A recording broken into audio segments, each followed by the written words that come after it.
തിരുവല്ലായിൽ വേങ്ങൽ പാടശേഖരങ്ങളുടെ ഇടയിൽ പ്രകൃതിയുടെ എല്ലാ സൗന്ദര്യവും ആസ്വദിച്ചുകൊണ്ടായിരുന്നു ഞങ്ങളുടെ ട്രെയിനിങ്. മാനസികമായി വളരെയധികം സന്തോഷം ലഭിക്കുന്ന, കൂടുതൽ സമയം സന്തോഷത്തോടെ ട്രെയിനിങ് ചെയ്യാൻ പറ്റിയ ഒരു സ്ഥലമാണിത്.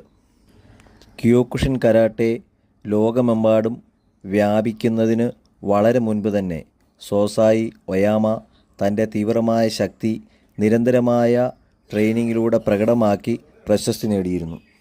1950കളിൽ ജപ്പാനിൽ കാളകളോട് പോരാടുന്നതിൽ അദ്ദേഹം പ്രശസ്തനായി.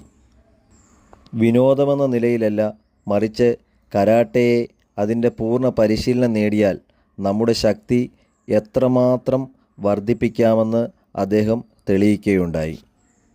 തൻ്റെ നിരന്തരമായ പരിശീലനത്തിലൂടെ ക്യോക്കുഷിൻ കരാട്ടയ്ക്ക് പിന്നിലെ തത്വചിന്തയെ രൂപപ്പെടുത്താൻ അദ്ദേഹത്തിന് സാധിച്ചു.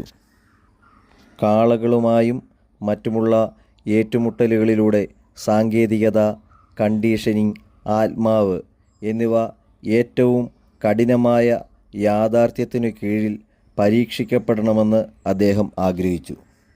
പാഞ്ഞടുക്കുന്ന കാളയുടെ മുമ്പിൽ നിർഭയനായി നിൽക്കുന്ന ഒയാമയുടെ ചിത്രം ആത്യന്തിക ധൈര്യത്തിൻ്റെയും അച്ചടക്കത്തിൻ്റെയും യഥാർത്ഥ ശക്തിയുടെയും അശ്രാന്ത പരിശ്രമത്തിൻ്റെയും പ്രതീകമായി മാറി. ഏകദേശം 2 മണിക്കൂറോളം ഞങ്ങൾ ഇവിടെ ട്രെയിൻ ചെയ്തു. ഇടയ്ക്കിടയ്ക്ക് ഡോജോയ്ക്ക് വെളിയിൽ ലഭിക്കുന്ന ഇത്തരം ട്രെയിനിങ്ങുകൾ വിദ്യാർത്ഥികളുടെ മാനസിക ശാരീരിക നിലകൾ മെച്ചപ്പെടുത്തുകയും ഒരു നല്ല കൂട്ടായ്മ ഉണ്ടാവുകയും ചെയ്യുന്നതാണ്.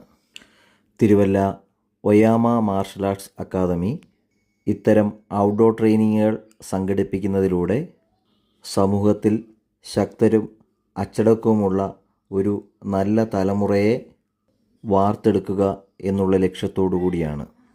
ഡോജോയ്ക്ക് പുറത്തുള്ള ഇത്തരം ട്രെയിനിങ്ങുകൾ വിദ്യാർത്ഥികൾക്ക് കൂടുതൽ അറിവ് നേടാനും ശക്തരാകാനും സാധിക്കുന്നതാണ്.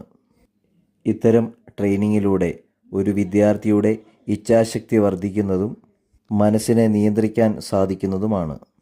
സോസായി മാസ് ഒയാമ പറഞ്ഞിട്ടുള്ള ഒരു പ്രധാനപ്പെട്ട കാര്യം, നിങ്ങൾക്ക് നിങ്ങളുടെ മനസ്സിനെ സ്വയം നിയന്ത്രിക്കാൻ സാധിച്ചില്ലെങ്കിൽ നിങ്ങൾക്ക് ഒരു പോരാട്ടത്തെ നിയന്ത്രിക്കാൻ സാധിക്കുകയില്ല.